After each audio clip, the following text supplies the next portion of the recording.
చూడండి, దేవుని వాక్యంలో కొన్ని భాగాలు మనం జ్ఞాపకం చేసుకుని ప్రభువును ఆరాధిస్తాం.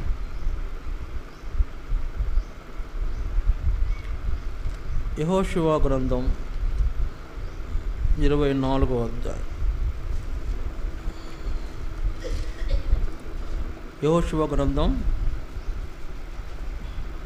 24వ అధ్యాయం 15వ వచనం మరి అందరం కలిసి చదువుకుంటాం. యెహోషువ 24:15 వచనం అందరం కలిసి చదువుకుంటాం. యెహోవాను సేవించుట మీ దృష్టికి కీడని తోచిన యెడల మీరు ఎవరిని సేవించెదరో? నది అద్దరిని మీ పితరులు సేవించిన దేవతలను సేవించెదరు. అమోరీయుల దేశమున మీరు నివసించుచున్నారే, వారి దేవతలను సేవించెదరో? నేడు మీరు కోరుకొనుడి. మీరెవరిని సేవింప కోరుకొనినను నేనును నా ఇంటి వారును యెహోవాను సేవించెదము అనెను. నేనును నా ఇంటి వారును యెహోవాను సేవించెదం. తర్వాత మరొక మాట కూడా చదువుకుంటాం. దేవుని వాక్యంలో మరి ఒక మాట చదువుకుంటాం.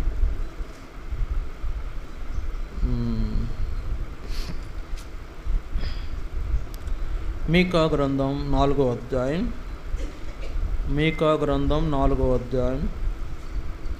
5వ వచనాన్ని కూడా చదువుకుంటాం. మీకా 4వ అధ్యాయం 5వ వచనాన్ని కూడా చదువుకుంటాం. సకల జనములు తమ తమ దేవతల నామము స్మరించుచు నడుచుకొందురు. మనమైతే మన దేవుడైన యెహోవా నామము నెల్లప్పుడును స్మరించుకొందుము. మనమైతే మన దేవుడైన యెహోవా నామము నెల్లప్పుడూ స్మరించుకొందుము. దేవుని సహాయం కొరకు చిన్న ప్రార్థన చేద్దాం.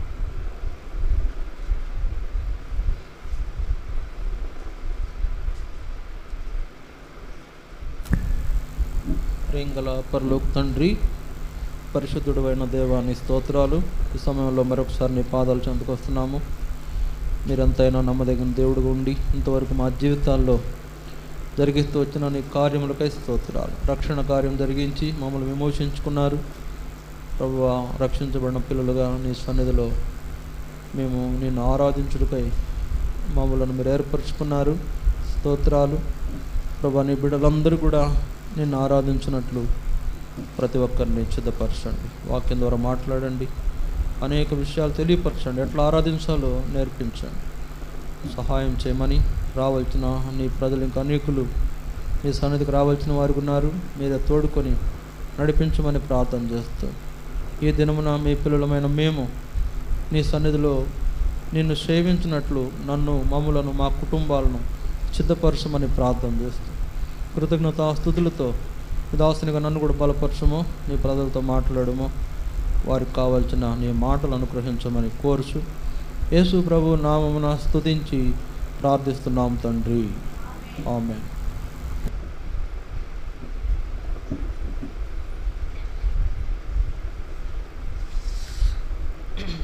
అక్కడ యెహోషువ 24:15లో ఒక మంచి మాట మన జీవితంలో మనం ఎప్పుడూ గుర్తుంచుకోవలసిన ఒక ప్రాముఖ్యమైన మాటను మనము చూస్తూ వచ్చాం. ఏంటా మాట?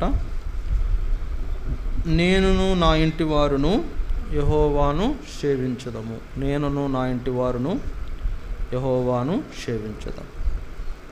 కాబట్టి యెహోషువ అనే ఈ భక్తుడు ఒక గొప్ప తీర్మానము తన జీవితంలో కలిగిన వాడుగా ఉన్నాడు. గొప్ప తీర్మానం.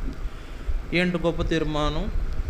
మీరు ఎవరిని సేవించినను నేనును నా ఇంటి వారును యెహోవాను సేవించదము అని ఒక గొప్ప తీర్మానము చేశాడు.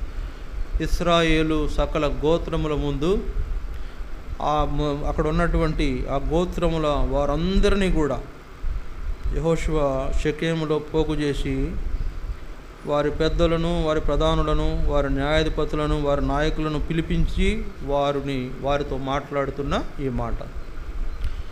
ఇశ్రాయేలీయుల 12 గోత్రాలు, ఇంకా చెప్పాలంటే ఇశ్రాయేలీల గోత్రముల వారిని అందరినీ పోగు చేశాడు.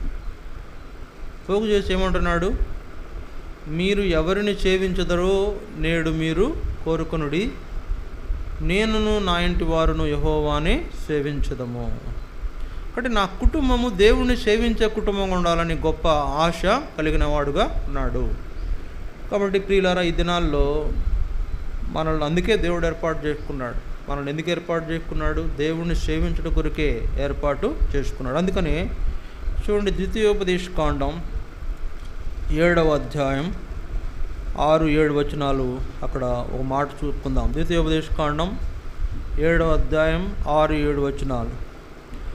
నీవు నీ దేవుడైన యెహోవాకు ప్రతిష్ఠిత జనం, నీ దేవుడైన యెహోవా భూమి మీదనున్న సమస్త జనముల కంటే నిన్ను ఎక్కువగా ఎంచి నిన్ను తనకు స్వకీయ జనముగా ఏర్పరచుకొనెను. మీరు సర్వజనముల కంటే విస్తార జనమని యెహోవా మిమ్మను ప్రేమించి మిమ్మను ఏర్పరచుకొనలేదు, సమస్త జనముల కంటే మీరు లెక్కకు తక్కువే కదా అని. ఇక్కడ ఒక మాట 6వ వచనంలో, నీవు నీ దేవుడైన యెహోవాకు ప్రతిష్ఠిత జనం.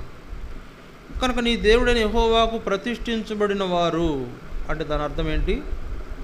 వారు దేవుని ఏర్పాటులో విమోచించబడిన ప్రజలు.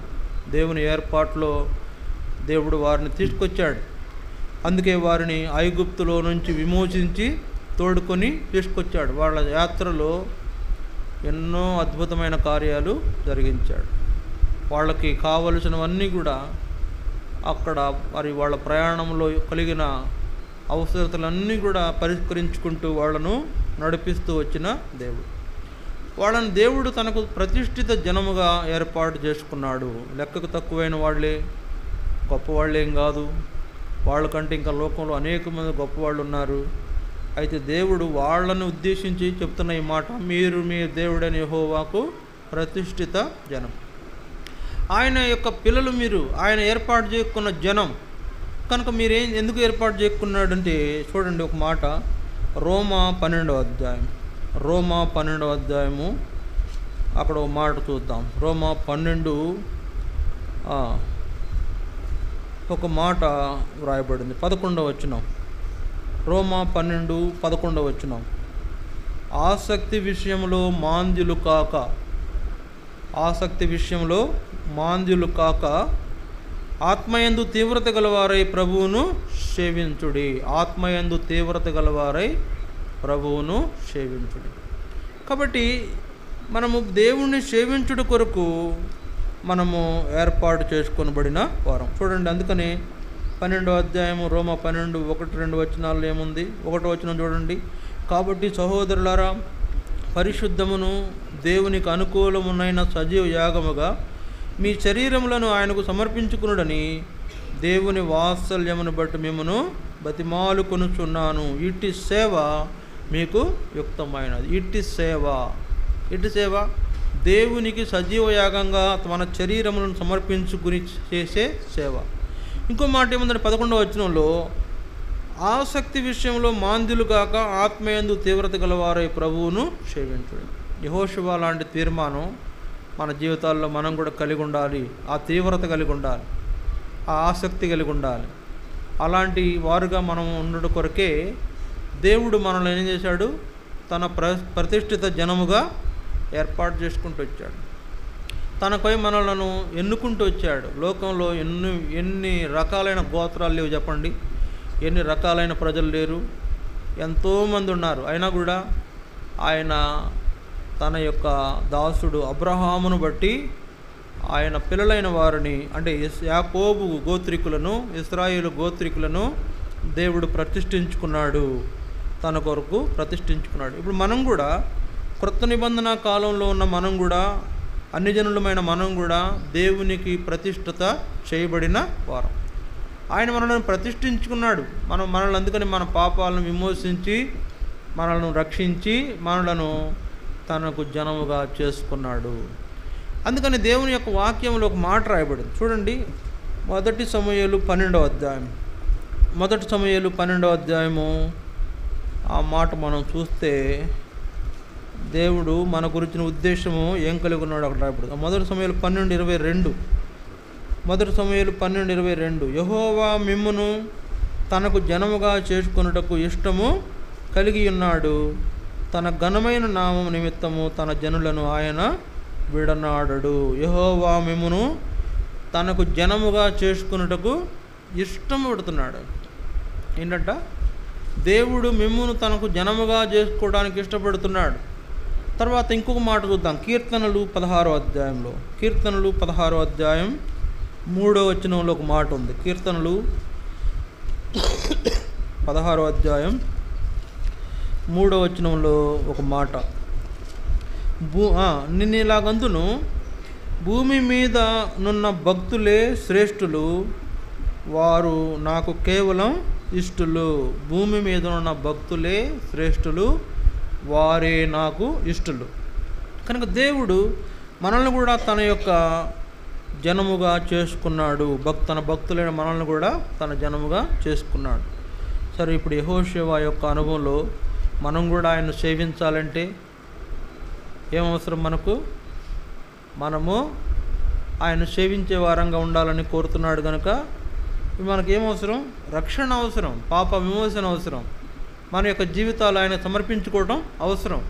కనుక మన పాపాల కోసము, మన యొక్క రక్షణ కోసం తన కుమారుడు యేసు ప్రభువుని కలువరి శిలువలో బలిగా అర్పించి మనల్ని విమోచించిన దేవుడు మనము తనలను సేవించేటువంటి వారు ఉండాలని కోరుతున్నాడు. చూడండి, కొన్ని కుటుంబాలను మనం జ్ఞాపకం చేసుకుంటాం ఈ సందర్భంలో. ఏంటి ఆ కుటుంబాలు? చాలా కుటుంబాలు ఉన్నాయి, కొన్ని వందల కుటుంబాలు ఉన్నాయి. కొన్ని మచ్చుకు, కొన్ని మీ గమనానికి కొన్ని తీసుకొస్తా. ఏంటంటే పొట్టి జక్కయ్య. లూకాసు వార్త 19వ అధ్యాయంలో 9వ వచనంలో ఉన్నాడు. యేసు ప్రభువు అంటున్నాడు పొట్టి జక్కయ్య గురించి ఏమంటున్నాడు? ఇతడును అబ్రహాము కుమారుడే, ఎందుకంటే నేడు ఈ ఇంటికి రక్షణ వచ్చి ఉన్నది. నేడు ఈ ఇంటికి రక్షణ వచ్చింది. యెహోషువ యొక్క అనుభవంలో జక్కయ్య కుటుంబం చేర్చబడుతూ వచ్చింది. యెహోషువ యొక్క అనుభవంలో జక్కయ్య కుటుంబం దేవుణ్ణి ఆరాధించే కుటుంబంగా చేయబడుతూ వచ్చింది. తర్వాత అపోస్తుల కార్యములు 16-15 వచనంలో అక్కడ ఒక కుటుంబాన్ని చూస్తాం. అపోస్తుల కార్యములు 16వ అధ్యాయం 15వ వచనంలో, ఆమెయు ఆమె ఇంటి వారును బాప్తిస్మం పొందినప్పుడు ఆమె, నేను ప్రభువునందు విశ్వాసం గలదానని మీరు ఎంచితే నా ఇంటికి వచ్చి ఉండుడని వేడుకొని మమ్మను బలవంతము చేసెను. ఇక్కడ రెండోదిగా లూదియా కుటుంబము యెహోషువ యొక్క అనుభవంలోకి వచ్చిన కుటుంబంగా ఉంది. మొదటిదిగా యెహోషువ యొక్క అనుభవంలో ఎవరున్నారు? జక్కయ్య, పొట్టి జక్కయ్య ఉన్నాడు. ఆయన గురించి యేసు ప్రభువు సాక్ష్యం ఇచ్చాడు. ఏమని? ఇతడును అబ్రహాము కుమారుడు, ఎందుకంటే నేడు ఈ ఇంటికి రక్షణ వచ్చింది. కనుక జక్కయ్య కుటుంబము యెహోషువ యొక్క అనుభవంలోకి, యెహోవాను సేవించే అనుభవంలోకి ఆ కుటుంబం వచ్చిందిగా ఉంది. రెండవదిగా మనం చూసిన అనుభవం ఎవరంటే లూదియా అనేటువంటి సహోదరి, తన ఇంటి వారు బాప్తిస్మం పొందినప్పుడు ఆమె అంటుంది, నేను ప్రభువునందు విశ్వాసము గలదానని మీరు ఎంచితే అంటుంది. నేను ప్రభువునందు విశ్వాసము గలదానని మీరు ఎంచితే నా ఇంటికి రండి. కాబట్టి ఈ లూదియా అనేటువంటి సహోదరి యొక్క కుటుంబం కూడా యెహోషువ కుటుంబం యొక్క అనుభవంలో ఉంది. నేను నా ఇంటి వారును యెహోవానే సేవించుదాం. కాబట్టి దేవుణ్ణి సేవించే కుటుంబాలుగా కొన్ని కుటుంబాలను దేవుడు ఏర్పాటు చేసుకుంటూ వచ్చాడు. పెద్ద లిస్టే ఉంది. చూడండి, మన పితరుడు అబ్రహాం కుటుంబం, ఆయన సామాన్యమైన వాడు కాదు కదా. అందుకని చూడండి, ఆదికాండం 18వ అధ్యాయం, ఆదికాండం 18వ అధ్యాయము, అక్కడ అబ్రహామును గురించి దేవుడే మాట్లాడుతున్నాడు. ఆదికాండం 18వ అధ్యాయం, ఆదికాండం 19వ వచనం, ఎట్లనగా యెహోవా అబ్రహామును గూర్చి చెప్పినది అతనికి కలుగు చేయనట్లు తన తరువాత తన పిల్లలను తన ఇంటి వారును నీతి న్యాయములు జరిగించుచు యెహోవా మార్గమును గైకొనుటకు అతడు వారికి ఆజ్ఞాపించినట్లు నేను అతనిని ఎరిగి ఉన్నాను అని దేవుడే సాక్ష్యం ఇస్తున్నాడు. అబ్రహాం కుటుంబం గురించి దేవుడే సాక్ష్యం ఇస్తున్నాడు. ఇప్పుడు అబ్రహాము యెహోషువ కంటే ముందున్నాడు. దేవుణ్ణి సేవించే ఆ కుటుంబం కలిగిన కుటుంబంగా యెహోషువ కంటే ముందు అబ్రహాం కుటుంబం ఉంది. అబ్రహాము చాలా గొప్పవాడండి. ఆయన దేవుని యొక్క మనసు బాగా ఎరిగినవాడు. దేవునితో సాంగత్యం చేశాడు, సహవాసం చేశాడు. దేవుని యొక్క ఉద్దేశాలు ఏంటో బాగా తెలిసినవాడు. ఆయనకు ఏమైతే బాగుంటుందో ఆయనకు ఆ విధంగా తన జీవితాన్ని లేదా తన కుటుంబాన్ని ఆ విధంగా సిద్ధపరిచినవాడు. కనుక దేవుణ్ణి సేవించడం అంటే ఏంటో బాగా ఎరిగిన మొట్టమొదటి కుటుంబం ఎవరంట? అబ్రహాం. తర్వాత మనం చూస్తాం ఆదాము హవ్వలను చూడండి, వాళ్ళు దేవుణ్ణి సేవించలేకపోయారు. తర్వాత నోవాహును కూడా మనం చూస్తాము. నోవాహు కుటుంబం కూడా దేవుణ్ణి సేవించారులే, కానీ వాళ్ళు అంటే కొద్దిగా వాళ్ళ ద్వారా దేవుడు మళ్ళీ సృష్టిని ప్రారంభించే ప్రయత్నంలో వాళ్ళలో కొద్దిగా ఒకడు ఫాల్ట్ ఉన్న వ్యక్తి కనపడుతున్నాడు. ఇక్కడ మనకు అబ్రహాము జీవితంలో ఆయన కుటుంబంలో ఏ విధమైనటువంటి లోపం లేదు. అందుకని వాళ్ళందరిని అబ్రహాం ఏం చేశాడు? సిద్ధపరిచాడు. అందుకనే యెహోషువ యొక్క అనుభవంలో అబ్రహాము ముందున్నాడు. తర్వాత మనం చూస్తే ఇంకా ఎవరు అనుభవంలో ఉన్నారు? యాకోబు అనుభవంలో ఉన్నాడు. తర్వాత ఇంకెవరు అనుభవంలో ఉన్నారు? దావీదు అనుభవంలో ఉన్నాడు. ఏమంటాడు? 2వ రాజులు 7వ అధ్యాయం 29వ వచనం. 2వ రాజులు 7వ అధ్యాయం 2వ సమూయేలు 7వ అధ్యాయము 29వ వచనం చూడండి. 29. దయచేసి నీ దాసుడనైన నా కుటుంబము నిత్యము నీ సన్నిధిని ఉండునట్లుగా దానిని ఆశీర్వదించము. యెహోవా నా ప్రభువా, నీవు సెలవిచ్చి ఉన్నావు, నీ ఆశీర్వాదం నుండి నా కుటుంబం నిత్యము ఆశీర్వదించబడు. నిత్యము నా కుటుంబం నీ సన్నిధిని కనబడినట్లుగా మీరు ఏం చేయాలి? ఆశీర్వదించండి అని తన కుటుంబంతో సహా దేవుణ్ణి సేవించే పనిలో ఎవరున్నారు? ఇప్పుడు దావీదు ఉన్నాడు. చాలా పెద్ద లిస్టే ఉంది. కనుక ఎవరున్నారు? మొదట ఎవరున్నారు? పొట్టి జక్కయ్య ఉన్నాడు. తర్వాత ఎవరున్నారు? లూదియా ఉన్నది, ఆమె కుటుంబం ఉన్నది. తర్వాత ఎవరిని చూసాం? అబ్రహామును చూసాము. తర్వాత ఎవరిని చూస్తున్నాం? దావీదును చూస్తున్నాం. కనుక దేవునికి సంబంధించిన వాళ్ళందరూ కూడా ఆయన సేవించే వాళ్ళుగా, ఆయన సేవించే కుటుంబాలుగా ఉండాలని యెహోషువ యొక్క ఆయన తీర్మానం, ఆయన చేసుకున్న తీర్మానం కలిగినటువంటి కుటుంబాలుగా ఈ కుటుంబాలన్నిటినీ దేవుడు ఏర్పాటు చేసుకుంటూ వచ్చాడు. అందుకనే ఇంకో మాట చూడండి, దేవుని వాక్యంలో మనం చూస్తాం. ఎవరిని చూస్తాము? అపోస్తుల కార్యములు 18వ అధ్యాయం. అపోస్తుల కార్యములు 18వ అధ్యాయము మొదటి వచనం.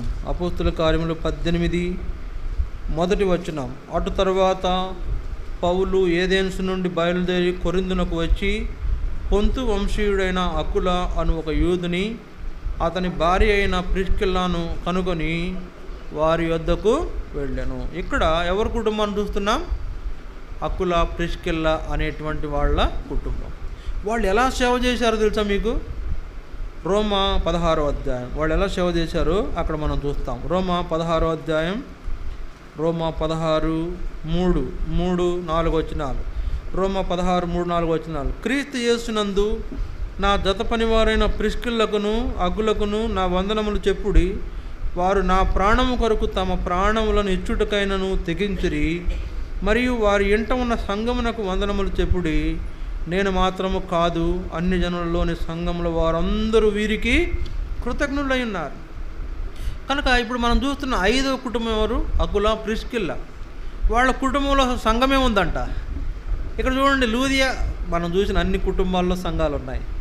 లూదియా కుటుంబం కూడా ఫిలిప్పీ సంఘం ఏర్పడిన కుటుంబం ఏంటంట? లూదియా కుటుంబం ద్వారానే ఫిలిప్పీ సంఘం ఏర్పడింది. తర్వాత మనం చూసిన ఆ యొక్క లూకా 19వ అధ్యాయంలో ఉన్న జక్కయ్య, మరి ఎరికోలో ఆయనకి ఏం సంఘం ఉంది, మరి పేరేమో లేదేమో అక్కడ చెప్పడానికి.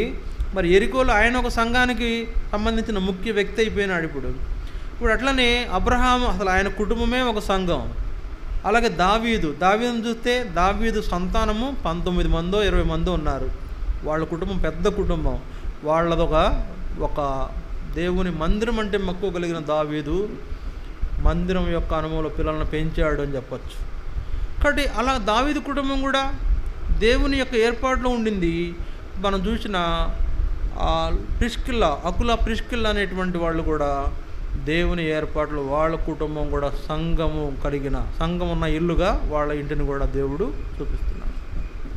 కనుక ఇప్పుడు నా తలంపు ఏంటంటే ప్రియులారా, వీళ్ళందరూ కూడా దేవుని ఏర్పాటులో వచ్చిన వారు, దేవుని ఏర్పాటులోకి తీసుకురాబడిన వారు. దేవుడు వారిని కోరుకున్నాడు, దేవుని వారిని తన కొరకు ప్రతిష్ఠించుకున్నాడు, దేవుడిని వారిని తన కొరకు ఎన్నుకున్నాడు. దేవుణ్ణి వాళ్ళు సేవించాలని వారిని దేవుడు ఏర్పాటు చేసుకున్న కుటుంబాలు. నేను కొన్ని ఉదాహరణకు మచ్చుకు చెప్పాను, మీకు చాలా ఉన్నాయి, చాలా కుటుంబాలు ఉన్నాయి దేవునికి. కనుక ఇప్పుడు ఇన్ని కుటుంబాలు మరి ఇవన్నీ కూడా దేవుణ్ణి సేవించే, యెహోవాను సేవించే, యెహోవాను ఆరాధించే, యెహోవాను గణపరిచే కుటుంబాలుగా ఉన్నాయి. కనుక నా తలంపు ఏంటంటే ఇప్పుడు ఈ కుటుంబాలన్నీ కూడా ఏం చేయాలా? దేవుణ్ణి సేవిస్తున్నాయి. ఇప్పుడు మనం కూడా ఏం చేయాలి? ఇప్పుడు చెప్పండి, మనం కూడా ఏం చేయాలా? చూడండి ఒక మాట, యెషయా గ్రంథం 8వ అధ్యాయం, యెషయా గ్రంథం 8వ అధ్యాయం, యెషయా 8:18, యెషయా 8:18. ఇదిగో నేనును యెహోవా నాకు ఇచ్చిన పిల్లలను సియోను కొండ మీద నివసించు సైన్యములకు అధిపతియకు యెహోవా వలన సూచనలుగాను మహత్కార్యములుగాను ఇశ్రాయేలీల మధ్య ఉన్నాము. ఇక్కడ మనకి ఇంకా మన గురించి వ్రాయబడిన మాట, ఇదిగో నేనును యెహోవా నాకు ఇచ్చిన పిల్లలు. ఎవరంట? మనం చెప్పాలి ఎట్లా? నేనును నాకు ఇచ్చిన, యెహోవా నాకు ఇచ్చిన పిల్లలు, మేమందరం కూడా సైన్యములకు అధిపతియకు యెహోవానే సేవిస్తాము అనే అనుభవంలోనికి మనం రావాలి. దేవుణ్ణి సేవించేటువంటి పిల్లలుగా మనం ఈ అనుభవం, నేను నా పిల్లలు అని యెహోషువ ఏమన్నాడు? నేనును నా ఇంటి వారును అన్నాడు. ఇంటివారంటే ఆయన భార్య బిడ్డలు మాత్రమే కాదు, ఆయన ఇంట్లో పనివాళ్ళు కూడా, ఆయన కింద ఉన్నటువంటి అసిస్టెంట్స్ అందరూ కూడా దేవుణ్ణి సేవించేటువంటి వాళ్ళే. కాబట్టి ఇక్కడ తలంపు ఏంటంటే ప్రియులారా, దేవుణ్ణి సేవించుట కొరకైనటువంటి ఈ కుటుంబాలు ఎలాగైతే వీళ్ళందరినీ దేవుడు ఏర్పాటు చేసుకుంటూ వచ్చాడో, ఇప్పుడు మనం కూడా నేనును నా ఇంటి వారును యెహోవానే సేవించదము అని చెప్పే స్థితికి మనము రావాల్సిన వారుగా ఉంటున్నాం. నేనును నా ఇంటి వారును యెహోవానే సేవించదమని చెప్పే స్థితి మన కుటుంబాల్లో కూడా కలిగి ఉండాలని దేవుడు కోరుతున్నాడు. అందుకని చూడండి, ద్వితీయోపదేశకాండం 12వ అధ్యాయం, అక్కడ కొన్ని మాటలు చూద్దాం. ద్వితీయోపదేశకాండం 12వ అధ్యాయం చూడండి, 5, 6, 7 వచనాల్లో కొన్ని మాటలు ఉన్నాయి. ద్వితీయోపదేశకాండం 12వ అధ్యాయం 5, 6, 7 వచనాల్లో కొన్ని మాటలు ఉన్నాయి. మీ దేవుడైన యెహోవా మీ సమస్త గోత్రములలో తన నామమును స్థాపించుకొనుటకు నివాస స్థానముగా ఏర్పరుచుకున్న స్థలమును వెదికి అక్కడికే యాత్రలు చేయుచుండవలెను. అక్కడికే మీరు మీ దహన బలులను, మీ బలులను, మీ దశమ భాగములను, ప్రతిష్ఠితములుగా మీరు చేయు నైవేద్యములను, మీ మ్రొక్కుబడి అర్పణములను, మీ స్వేచ్ఛార్పణములను, పశువులలోను, గొర్రెలలోను, మేకలలోను తొలుసూలు వాటిని తీసుకొని రావలెను. 7వ వచనం చూడండి, మీరును మీ దేవుడైన యెహోవా మిమ్మల్ని ఆశీర్వదించి మీకు కలుగు చేసిన మీ కుటుంబములను మీ దేవుడైన యెహోవా సన్నిధిని భోజనం చేసి మీ చేతి పనులన్నిటి యందు సంతోషించవలెను. మీరును, అక్కడేమన్నాడు 7వ వచనంలో, మీరును మీ కుటుంబములను మీ దేవుడైన యెహోవా సన్నిధిని భోజనం చేసి మీ చేతి పనులన్నిటి యందు సంతోషించవలెను. ఎక్కడికండి? ఎక్కడికని వ్రాయబడింది? ఇక్కడ ఎక్కడికని ఎక్కడికి వ్రాయబడింది? అక్కడ చూడండి,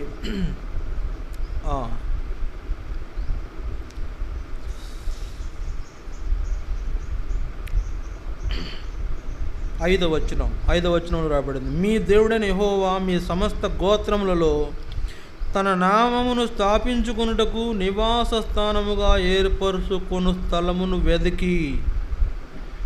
తన నివాస స్థానముగా ఉండుటకు దేవుడు ఏ స్థలాన్నైతే ఏర్పరచుకున్నాడో దాన్ని వెదకాలంట. మనం ఎక్కడ దేవుడు ఉన్నాడు, ఏ స్థలాన్ని దేవుడు ఏర్పరచుకున్నాడు, ఎటు పడితే అటు పోకూడదని దేవుడు పైన చెప్తున్నాడు. చూడండి, అందుకే 4వ వచనం చూడండి, వారు తమ దేవతలకు చేసినట్లు మీరు మీ దేవుడైన యెహోవాను గురించి చేయకూడదు. దేవతలకు చేసినట్టు, వారి దేవతలకు చేసినట్లు మీరు మీ దేవుడైన యెహోవాను గూర్చి చేయకూడదు. ఆయన మీ దేవుడైన యెహోవా సమస్త గోత్రములలో తన నామమును స్థాపించుకున్నటకు నివాస స్థానముగా ఏర్పరచుకున్న స్థలమును వెతికి అక్కడికి యాత్రలు చేయుచుండవలెను. ఏదంటే దేవుడైన యెహోవా నివాస స్థలముకు మనం ఏం చేయాలా? యాత్ర చేయాలి. యాత్ర అంటే ఆ స్థలమును వెతికి అక్కడికే యాత్రలు చేయుచుండవాలి. యాత్రలు అంటే అక్కడికే మనం వెళ్ళాలి. యాత్ర అంటే వెళ్ళడం. కానీ అక్కడికే మనం వెళ్ళాలి. ఎక్కడికి పడితే అక్కడ పోయేది కాదు. దేవుడు మనలను ఎక్కడైతే ప్రతిష్ఠించుకున్నాడో, ఏ స్థలములో మనం నిలపాలనుకున్నాడో, ఏ స్థలము మనకు మరి మనలను మరి ఏర్పరచుకొని తన నామాన్ని స్థాపించుటకు నివాస స్థానముగా ఏర్పరచుకున్న స్థలం ఏదో అక్కడికే మనము వెళ్ళాలి. అక్కడే మన కుటుంబాలతో సంతోషించాలి. అక్కడే మన నైవేద్యాలు అర్పించాలి. అక్కడే మన దశమ భాగాలు అర్పించాలి. అక్కడే మన యొక్క పశువులు, గొర్రె మేకలను, తొలుసులు వాటిని తీసుకొని రావాలి. అక్కడే మనము దేవునికి ఏం చేయాలా? సేవ చేయాలి. యెహోషువ అంటున్నాడు, నేను నా ఇంటి వారిని యెహోవాని సేవించదము. కనుక మన కుటుంబంతో సహా దేవుణ్ణి సేవించడం మన జీవితాల్లో ఉండాలి. ఏమండి, మన కుటుంబం ఇప్పుడు మనం ఇక్కడ ఉన్నాము, మన కుటుంబం ఉందా? మంచిదే. ఇవాళ మన కుటుంబం లేకపోతే మన కుటుంబంతో దేవుణ్ణి సేవించాలని దేవుడు కోరుతున్నాడు. మన కుటుంబంతో ఆయనను సేవించాలి. యెహోషువ యొక్క అనుభవంలో మనం అందరము మన కుటుంబాలతో ఆయనను సేవించే వారంగా మనం అక్కడికే వెళ్ళాలి. ఎక్కడికి? ఆయన ఏర్పరుచుకున్న ఆయన నివాస స్థానంకి వెళ్ళాలి. ఇక్కడ ఏమన్నాడు దేవుడు? నరపుత్రుడా, ఇది నా గద్దె స్థలము, ఇది నా గద్దె స్థలము, ఇది నా పాదపీఠం. కాబట్టి దేవుడు నిలిచి ఉన్న ఏ మందిరం అయితే దేవుడు నీకు చూపిస్తున్నాడో ఆ మందిరానికి నువ్వు వెళ్ళి అక్కడే ఆయనను సేవించాలి. ఇప్పుడు చూపించిన అన్ని కుటుంబాలు కూడా మందిరం యొక్క అనుభవాలు ఉన్నాయి. అన్ని కుటుంబాలు గుడారం యొక్క అనుభవాలు ఉన్నాయి. ఆది కాండంలో అబ్రహాము వాళ్ళు గుడారంలో నివసించేవాళ్ళు. వాళ్ళకి అదే ప్రత్యక్ష గుడారం, వాళ్ళకి అదే మందిరం. ఇప్పుడు ఆదాం హవ్వలకు మందిరం ఉందా? లేదు. అదే, కానీ ఆ ఏదేను వనమే వాళ్ళ మందిరం.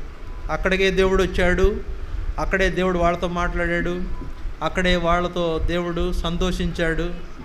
అక్కడ ఉండగానే వాళ్ళు దేవుణ్ణి సేవించవలసిన వాళ్ళై ఉండగా వాళ్ళు దేవుని సేవించలేని వాళ్ళుగా అయిపోయినారు. ఆ తర్వాత కాలంలో దేవుడు అనేక కుటుంబాలను ఏర్పాటు చేసుకుని, మీరందరూ ఏం చేయాలా? నన్ను సేవించండి, నన్ను ఆరాధించండి అని మనలను విమోచించుకున్నాడు, మనలను ప్రతిష్ఠించుకున్నాడు, మనలను ఏర్పరచుకున్నాడు. అంటే మనకేమో బాగా నాలెడ్జ్ ఉందని ఏర్పరచుకోలేదు, మనం ఏదో అంతస్తు గల వాళ్ళం మనం ఏర్పరచుకోలేదు. లోకంలో ఉన్నటువంటి గనులు ఎవరున్నారో వాళ్ళలాంటి వాళ్ళని మనలను ఏర్పరచుకోలేదు. సాధారణమైన వారుగా మనలను దేవుడు ఏం చేశాడు? ఎంచుకుని తనకు ప్రతిష్ఠిత చేసుకున్నాడు. వీళ్ళు నా వాళ్ళు, వీళ్ళు నా ప్రజలు, వీళ్ళు నా పిల్లలు, ఇదిగో నేను ఇచ్చినటువంటి నా పిల్లలైనటువంటి వాళ్ళు వాళ్ళ కుటుంబాలతో నన్ను సేవించే వాళ్ళుగా ఉండాలని దేవుడు కోరుతున్నాడు. కనుక దేవుని మందిరానికి కుటుంబంతో రావడానికి, కుటుంబంతో వెళ్ళడానికి మరి మనం ఏం చేయాలా? ప్రయత్నం చేయాలి. మన ఇంటి వారితో సహా దేవుణ్ణి సేవించాలి. ఇప్పుడు మనం రక్షించబడ్డాము, మన ఇంట్లో మిగిలిన వాళ్ళకి రక్షణ వద్దా? లేకపోతే మనం పరలోకం పోతాము, మిగిలిన వాళ్ళకి పరలోకం వద్దా? లేకపోతే మనము దేవుని యొక్క ఆశీర్వాదాలు పొందుతున్నాము, మరి మన ఇంట్లో మిగిలిన వాళ్ళకి ఆశీర్వాదాలు వద్దా? కావాలి కదా. మనకి ఎట్లా దేవుడు చేశాడో వాళ్ళు కూడా అలా చేయాలంటే వాళ్ళు కూడా ఏం చేయాలా? దేవుణ్ణి సేవించే అనుభవంలోనికి వాళ్ళ జీవితాలను కూడా తెచ్చుకోవాలి. మనం ఆ విధంగా అలాంటి కుటుంబంగా కుటుంబం చేయబడటం కోసం మనం కూడా ప్రయాసపడాలి. మనం కూడా మన కుటుంబాన్ని సిద్ధపరచాలి. అబ్రహాం తన కుటుంబాన్ని సిద్ధపరిచాడా లేదా? దావీదు తన కుటుంబాన్ని సిద్ధపరిచాడా లేదా? పొట్టి జక్కయ్య తన కుటుంబాన్ని సిద్ధపరిచాడా లేదా? అలాగే లూదియా తన కుటుంబాన్ని సిద్ధపరిచిందా లేదా? అలాగే ప్రిస్కిల్లా తన కుటుంబాన్ని సిద్ధపరిచిందా లేదా? అలాగే మనం కూడా ఇదిగో నేను నాకు ఇచ్చిన నా పిల్లలు అని మన కుటుంబాన్ని సిద్ధపరచాలా వద్దా?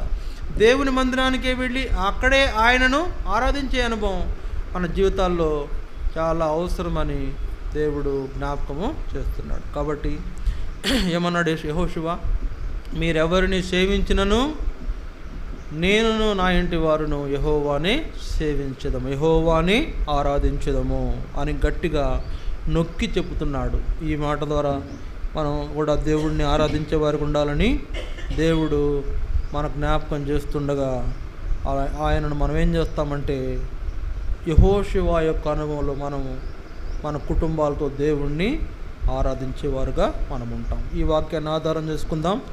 ఒకరి తర్వాత ఒకరు ప్రభువుని ఆరాధిస్తాం. దయచేసి ఆరాధించండి.